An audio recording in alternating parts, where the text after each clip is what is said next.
नमस्कार। आज हम आप सभी को सरल ऐप के बारे में संक्षिप्त और स्पष्ट जानकारी देना चाहते हैं।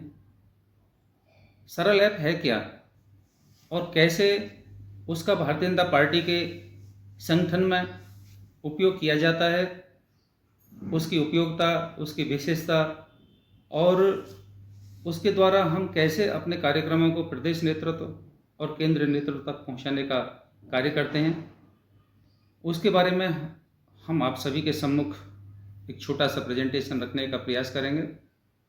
सबसे पहले बात करते हैं यह ऐप डाउनलोड कैसे किया जाता है। सरल ऐप बूथ स्तर के कार्यकर्ता के पार्टी के द्वारा प्रदत्त विभिन्न अभियानों की जानकारी को साझा करने का एक सीधा साधन है। पहले जानकारियां ऑफलाइन दी जाती थी, लेकिन अब सारी जानकारियों को हम ऑनलाइन संगठन तक पहुंचाने का कार्य करते हैं। दूसरा, इसके इंस्टॉलेशन से पहले, इसके बारे में जानकारी देने से पहले मैं एक छोटे से आप सभी के सम्मुख बात रखूंगा, जो कि विभिन्न मंडलों से, कार्यकर्ताओं से निकल करके आती हैं कि मेरे ऐप को क्या दूसरा कोई उपयोग कर सकता है, या मैंने जो जानकारियां अपने ऐप के माध्यम से, सरल के माध्यम से संगठन को भेजी हैं, उनको कोई एडिट कर सकता है या उनको डिलीट कर सकता है। तो इस ऐप के प्रारंभ करने से पहले मैं आपको बताना चाहूँगा कि आपके द्वारा दी गई जानकारी, आपके द्वारा किए गए कार्य को कोई भी अन्य व्यक्ति उसको ना एडिट कर सकता है, ना उसको डिलीट कर सकता है, जब तक कि आप अपने सरल के मोबाइल नंबर, जो 10 अंक का मोबाइल नंबर जो आपने पार्टी को दिया हुआ है, जिसके द्वारा आपने अपने हैंडसेट में, एंड्रॉयड फ़ोन में, आईफोन में, जिसके द्वारा आपने प्रोफाइल बनाई हुई है, तब तक आपका OTP दूसरे मोबाइल में ना जाए, तब तक कोई भी आपके सरल ऐप पर की गई गतिविधियों, आपके द्वारा दी गई जानकारी से छेड़छाड़ नहीं कर सकता। अब हम बात करते हैं, अब हम सरल ऐप को कैसे अपने मोबाइल के द्वारा डाउनलोड करेंगे। हम एंड्रॉयड फ़ोन के माध्यम से जब सरल ऐप को या किसी भी एप्लीकेशन को डाउनलोड करते हैं तो ऐप स्टोर से डाउनलोड करते हैं, और स्मार्टफोन के द्वारा हम गूगल के प्ले स्टोर से उसको डाउनलोड करते हैं। मैंने प्ले स्टोर पर जाकर के सर्च ऑप्शन को क्लिक किया और सर्च बॉक्स में यहाँ सरल ऐप लिखा। जैसे हम सरल ऐप लिखेंगे तो उसमें सारी चीज़ें आने लगती हैं कि सरल में कौन कौन सी एप्लीकेशंस हैं। तो हमने सरल ऐप को ओपन किया, जो कि सरल ऐप हमारा SARAL सरल, और उसके नीचे लिखा हुआ आपको दिखेगा BJP फॉर इंडिया। हमको उसी को इंस्टॉल करना है। अब हम उसको इंस्टॉल करने लगते हैं। जैसे ही हमने उसको इंस्टॉल के लिए क्लिक किया तो अब वह ऐप हमारे मोबाइल में इंस्टॉलेशन के लिए स्टार्ट हो जाता है। आप देख रहे हैं, स्क्रीन पर देखते जाइए कि कैसे हम सरल को, ऐप को इंस्टॉल करेंगे और कैसे उसमें सारी जानकारियां हम फिलअप करेंगे। ये हमारा सरल इंस्टॉल हो गया, और इंस्टॉलेशन के बाद में हम इसको ओपन करेंगे। जैसे ही हम ओपन करते हैं तो पूरा विंडो पर आपको सरल का लोगो लिखा हुआ दिखा, और उसके बाद में आपको वहाँ अपना 10 अंक का मोबाइल नंबर एंटर करना है। आपने वहाँ क्लिक किया और अपना 10 अंक का मोबाइल नंबर उसमें आपने लिखा, और उसको बाद में आपको फिर नेक्स्ट ऑप्शन पर जाना है। नेक्स्ट को क्लिक किया। जो आपने अपना 10 अंक का मोबाइल नंबर डाला था, उस पर आपको एक टेक्स्ट मैसेज के द्वारा OTP मिला। यह OTP 60 सेकंड के लिए वैलिड होता है। आपको उस OTP को यहाँ सबमिट कर देना है। सबमिट जैसे ही हम करते हैं तो हमने इसको सबमिट कर दिया। सबमिट करने के बाद में वह ऐप आपके मोबाइल में सेव हो गया और इंस्टॉल हो गया, और अब आप इसके द्वारा अपनी सारी गतिविधियों को यहाँ डाल सकते हैं। अब जैसे ही आपने OTP के माध्यम से वेरिफिकेशन पूरा किया, अब आपको लॉगिन करने के बाद अपनी व्यक्तिगत जानकारी यहाँ भरनी होती हैं। अभी आप जैसे ही यहाँ जानकारी भरेंगे तो उसमें यहाँ आपका नाम और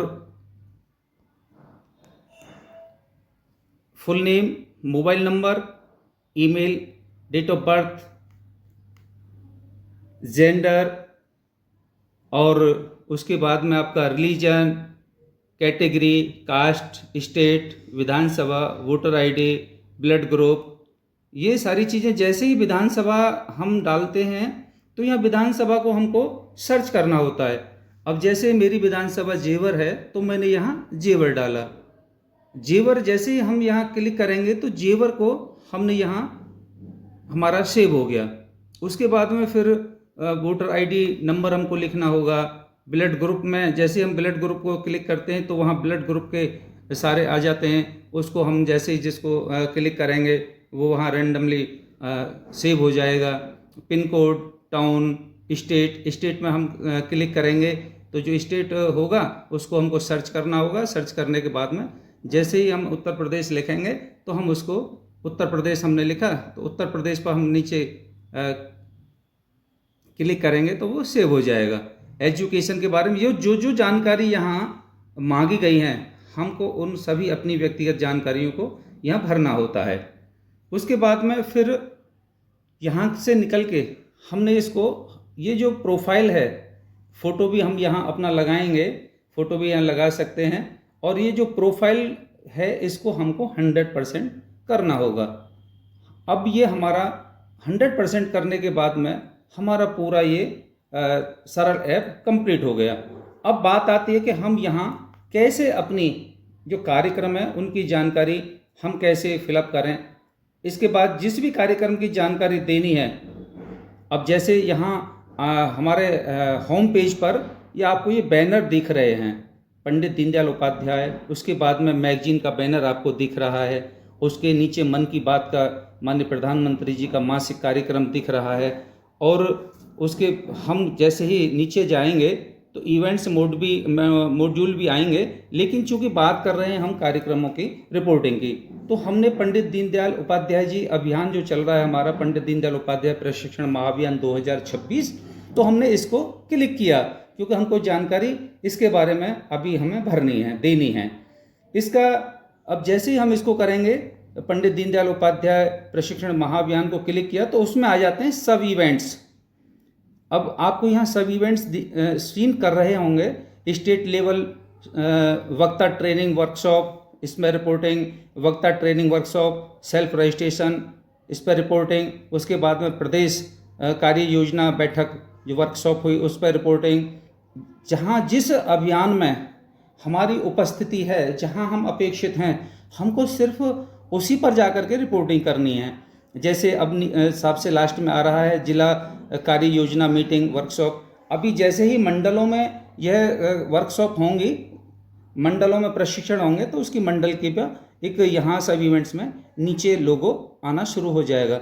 अब हमको जिला कार्य योजना में हमको यहाँ रिपोर्ट करना है, हमको इसको क्लिक करना है। अब जैसे ही हमने यहाँ क्लिक किया तो नीचे सबसे लास्ट में आपको दिख रहा है रिपोर्ट प्लस रिपोर्ट इवेंट। हम यहाँ रिपोर्ट इवेंट को हमने यहाँ क्लिक किया। इसको क्लिक करने के बाद अब हमको यहाँ पर अपनी रिपोर्टिंग करनी है। जैसे स्टेट आया, स्टेट हमारा पहले से ही फिलअप है, उत्तर प्रदेश की बात कर रहे हैं तो हमारा उत्तर प्रदेश है। और नीचे हमको जिला में जा कर के हमको यहाँ सर्च करना है। अब यहाँ ज़िले में ये सारे ज़िले के नाम आए हुए हैं उत्तर प्रदेश में। अब हमको जो भी ज़िला हमारा है, या तो हम यहाँ राइट करें, लिखें, यहाँ टाइप करेंगे हम यहाँ। हमने यहाँ ज़िला टाइप किया गौतम। गौतम जैसे ही हमने लिखा तो गौतम बुद्ध नगर पूरा हमारा ज़िला यहाँ हमको सीन हो रहा है। हमने उसको क्लिक किया, वो हमारा गौतम बुद्ध नगर यहाँ सेव हो गया।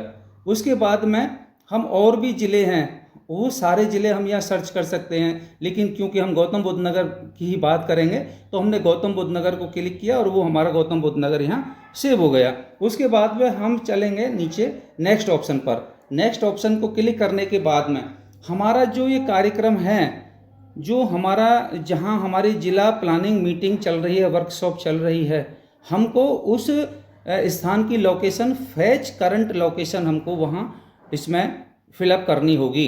इसको हमने क्लिक किया फैच करंट लोकेशन को, तो वो लोकेशन हमारी यहाँ अपने आप सेव होगी। और सेव होने के बाद में अब हमको, चूँकि मैं यहाँ जहांगीरपुर में हूँ, तो यहाँ जहांगीरपुर आपको दिख रहा होगा, जहांगीरपुर उत्तर प्रदेश।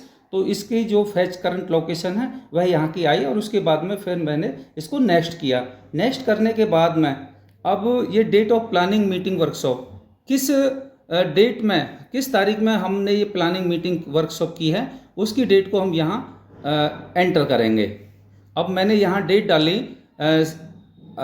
7 मार्च, हमने 7 मार्च 2026।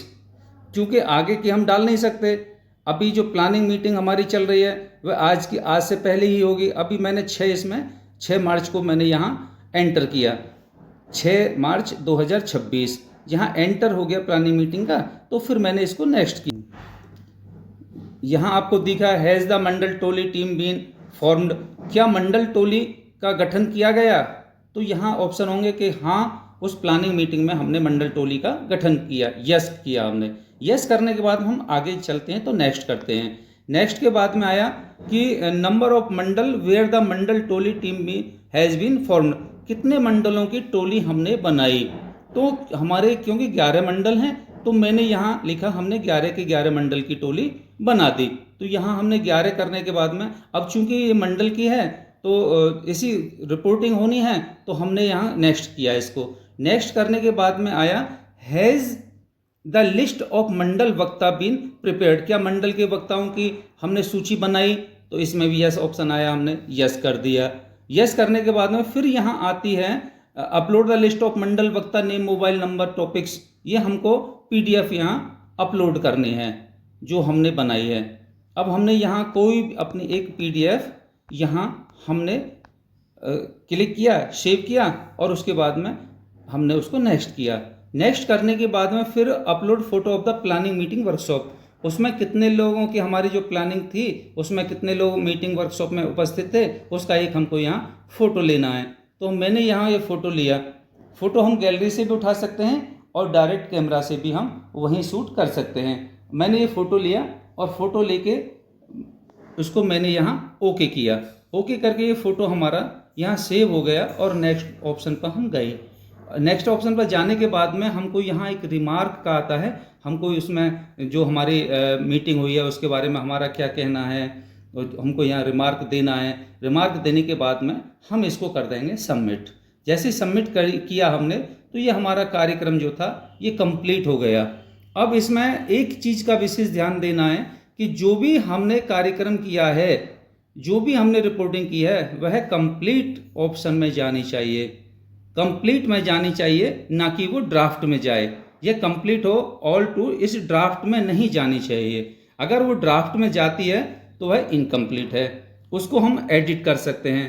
एडिट करने के लिए हम एडिट की जो दिख रहा है आपको, एडिट को क्लिक करेंगे। एडिट करने के बाद में हमसे कहाँ कोई चूक हुई है उसको हम देखेंगे। तो वह चीज़ हम इसके माध्यम से अपने मंडल की जितनी भी गतिविधियां हैं उनकी रिपोर्टिंग ऐसे ही हम करेंगे। और उसी प्रकार से मासिक मन की बात के कार्यक्रम की भी हम ऐसे ही रिपोर्टिंग करेंगे। इससे सभी कार्यक्रमों का डिजिटल रिकॉर्ड सुरक्षित रहता है। इसकी सबसे बड़ी बात यह है कि इसको प्रदेश स्तर तक तुरंत जानकारी पहुंचाने का बहुत सुगम और सरल ये साधन हमारे पास है। हम प्रदेश स्तर तक इसकी तुरंत जानकारी पहुंचाते हैं और कार्यकर्ताओं के कार्य का इसके द्वारा सही मूल्यांकन संभव होता है। और सबसे महत्वपूर्ण पारदर्शिता और जवाबदेही भी बनी रहती है।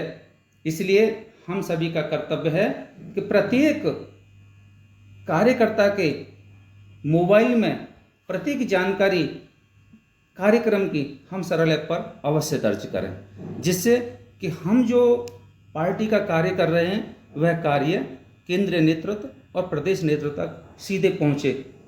साथियों, इस ऐप की एक विशेष बात यह है कि इसमें अपलोड की गई प्रत्येक जानकारी और फोटो की मॉनिटरिंग प्रदेश स्तर और केंद्र स्तर पर की जाती है।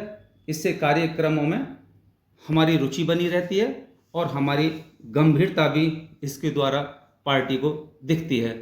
अब हम आगे बात करेंगे नमो ऐप की।